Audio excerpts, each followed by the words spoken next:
बैसाख के महीने में मात्र अगर 5 बेलपत्र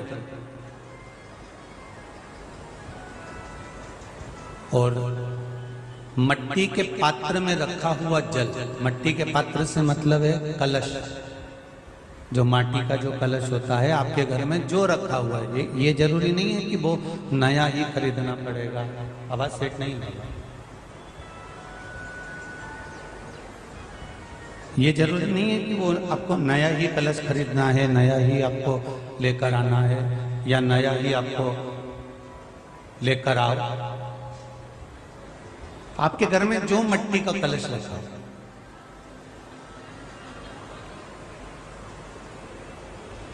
जो माटी का कलश आपके घर में रखा हुआ, 5 बेलपत्र मट्टी के कलश में जो जल भरा हुआ हो वो जल तांबे के पात्र में डालकर शिव जी पे 5 बेलपत्र अशोक सुंदरी वाली जगह पर जो आप लेकर आए हो, 5 बेलपत्र वो अशोक सुंदरी वाली जगह पर समर्पित कर कर मट्टी के पात्र का जो जल है वो जल बैसाख के महीने में किसी भी दिन, चाहे आप सोमवार को कर लो, प्रदोष को कर लो, चाहे आप शिवरात्रि पे कर लो, बैसाख महीने की, तो आप अगर उस मट्टी के कलश का जल या पात्र का जल शंकर भगवान को 5 बेलपत्री अशोक सुंदरी वाली जगह पर समर्पित कर कर जल अगर चढ़ा देते हैं तो महाराज ये उदर से जो जुड़ी हुई परेशानियां जो मनुष्य को झेलना पड़ती है, चाहे भोजन नहीं पच रहा हो, चाहे उदर में पत्थरी हो रही हो या कोई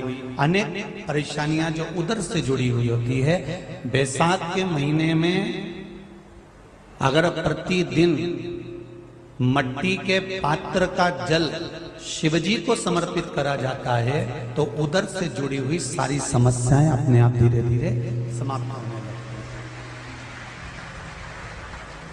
उधर से जुड़े बैसाख महीने में अगर शिवरात्रि पड़े और उस शिवरात्रि पर एक कलश का पात्र, लोटा तांबे का या मिट्टी में रखा हुआ जल पात्र में लेकर एक बेलपत्र का छोटा सा भाग उसमें छुआया हुआ, और फिर निवेदन कर रहा हूं अगर बेलपत्र उस दिन नहीं मिले तो पात्र लेकर चले जाना मंदिर में। मंदिर में शंकर जी पे तो बेलपत्र चढ़ी होगी ना, अरे बोलो तो जरा, चढ़ी होगी ना। उसी बेलपत्र को धोकर फिर जल के पात्र में उसको छुआकर फिर शंकर भगवान को भाव से, दिल से जो चाहते हो, धन वैभव संपदा सत्ता या रोग से मुक्ति, चाहे उधर से जुड़ी हो। हाँ, एक चीज का ध्यान करना, अगर संपदा के लिए, विवाह के लिए या विद्या के लिए या अन्य चीजों के लिए आप शिव जी को जल चढ़ा रहे हो तो उसके जल को उठाकर नहीं लाना है। और अगर रोग के लिए जल चढ़ा रहे हो कि मुझे ये तकलीफ है, घर में ये बीमारी चल रही है या रोग चल रहा है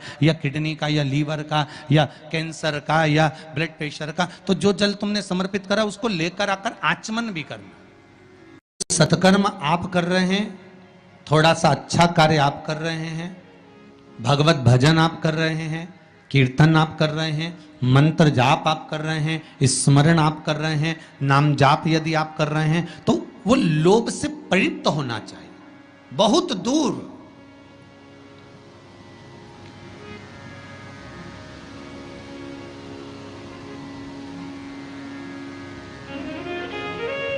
आपके भीतर वो उपजे ना।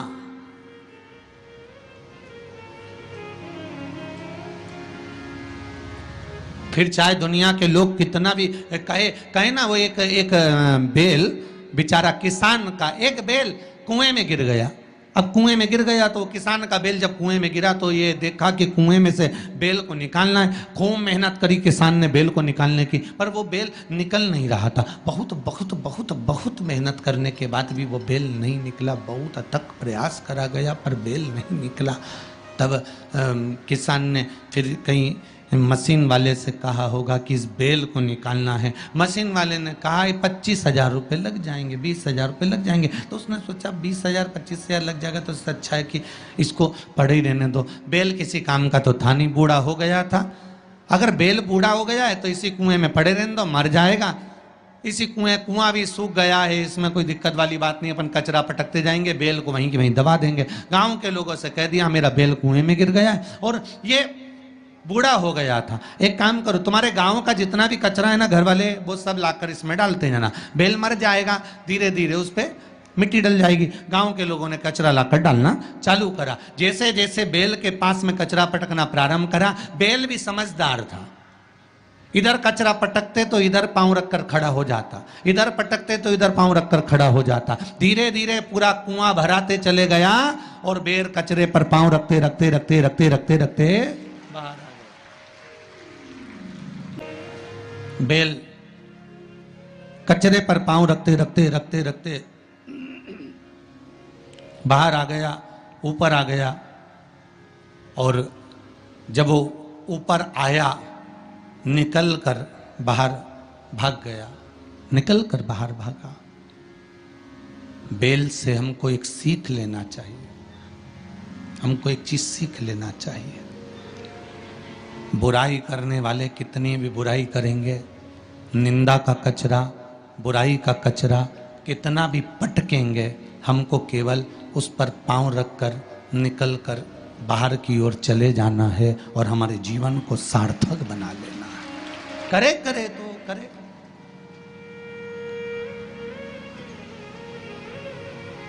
अब शब्द कहने वाला कहता रहे, ताने देने वाला देता रहे, गाली देने वाला देता रहे, अपनी शिव भक्ति, अपना स्मरण, शंकर का अनुमोदन होता रहे, बस इसका ध्यान रखना।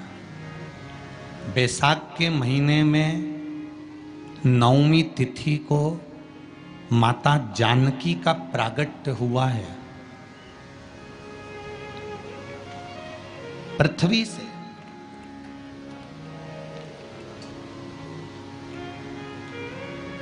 कभी एक विचार करिएगा कि नरसिंह अवतार बैसाख के महीने में हुआ, कुर्मा अवतार बैसाख के महीने में हुआ, हयग्रीव अवतार बैसाख के महीने में हुआ, परशुराम अवतार बैसाख के महीने में हुआ, माता जानकी का अवतार बैसाख के महीने में हुआ।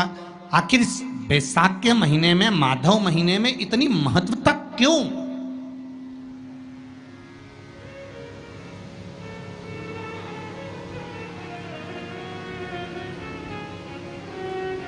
बैसाख के महीने में पड़ने वाली एकादशी, चतुर्थी, प्रदोष, अमावस्या, पूर्णिमा, शिवरात्रि, ये सभी इतनी महत्वपूर्ण क्यों हो जाती है?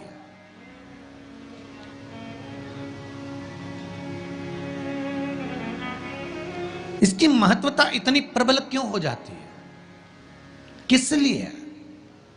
क्योंकि बैसाख का जो महीना पड़ता है, सूर्य की संपूर्ण तपन, सूर्य देव अपने पूर्ण तेज के साथ में, पूर्ण तेज के साथ में मृत्यु लोक के निवासियों पर, चाहे जलचर हो, थलचर हो, वायुचर हो, चाहे जो जीव हैं, उस पर जब किरण फेंकते हैं तो संसार का जो मनुष्य है उस पर जब ताप पड़ता है तो ताप पड़ने के कारण उसके मुख से भगवान का नाम निकल ही जाता है, स्मरण नाम निकल ही जाता है। जब उसके मुख से भगवान का नाम निकलता है तो वो भगवान की शरणागति खुद ग्रहण कर लेता है स्वयं।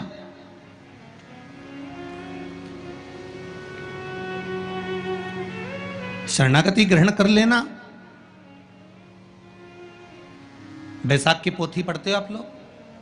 आप में से अगर कोई पढ़ता हो बैसाख महीने की पोथी, तो उसमें एक वर्णन आता है,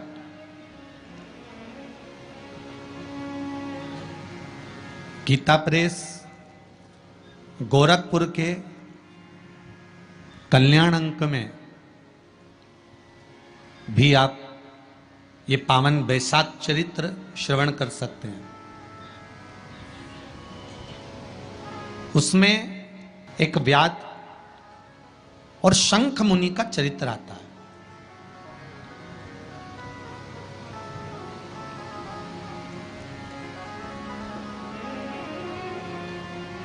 शंख मुनि एक बार निकलकर भगवान शंकर के मंदिर में जल समर्पित करने के लिए जा रहे थे। और शिव मंदिर की ओर जाते जाते जाते जाते जाते जाते बीच मार्ग में चलते चलते चलते चलते और वो शंख मुनि जब शिव के मंदिर में पहुंचे, शंकर भगवान के मंदिर में जाकर उन्हें दर्शन किया।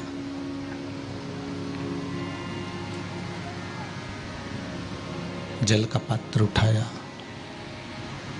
और वो जल का पात्र उठाकर जब भगवान शिव को समर्पित कर रहे थे तो उसी समय जल का पात्र उठाकर जब शंकर भगवान को समर्पित करा गया और शंख मुनि निकलकर जब बाहर आ रहे थे, आते आते शंख मुनि के मन में एक भाव उत्पन्न हो गया कि जब हम भगवान शिव को कुछ वस्तु समर्पित करते हैं तो उसका फल, उसका पुण्य फल हमें कितने समय में प्राप्त होता है। ये शंख मुनि के मन में एक विचार जागृत हो गया, शंख मुनि के मन में एक भाव जागृत हो गया।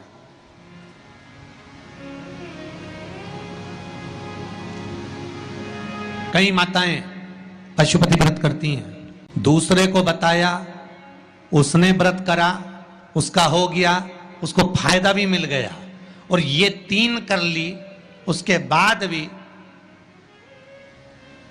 कुछ ना कुछ रह गया। तो इसके मन में आया कि बताओ, मैं भी व्रत कर रही हूँ, ये भी व्रत कर रहे हैं, ये भी व्रत को सुन कर रहा है, मैं भी व्रत कर रही हूँ, आखिर बात समझ में नहीं आती। उसको लाभ मिल गया, मुझे लाभ नहीं मिला। उसको लाभ की अनुभूति हो गई, मुझे लाभ की अनुभूति नहीं हुई। तो कभी विचार करना कि तुमने उसको पशुपति व्रत बताया, उसने व्रत किया और बड़े दिल से करा, बड़े बड़े दिल से करा, तुम्हारे बताए अनुसार करा। मतलब तुम्हारी बात पर कितना विश्वास होगा उसको, तुम्हारी बात पर कितना भरोसा होगा उसको। और तुम्हारे बताए अनुसार उसने पशुपति व्रत कर लिया और उसका काम हो गया, और तुम 2 बार 3 बार 4 बार 5 बार कर चुकी तो भी नहीं हुआ। उसका कारण क्या हो सकता? उसका एक कारण है, तुम्हारी बात पर उसने विश्वास कर लिया, पर तुम अभी विश्वास पूर्ण रूप से कर नहीं पाई हो। तुमने ये सोचा है कि दुनिया कर रही है तो अपन भी कर लो। गोरा शिवाय। जब बैसाख का महीना आए ना,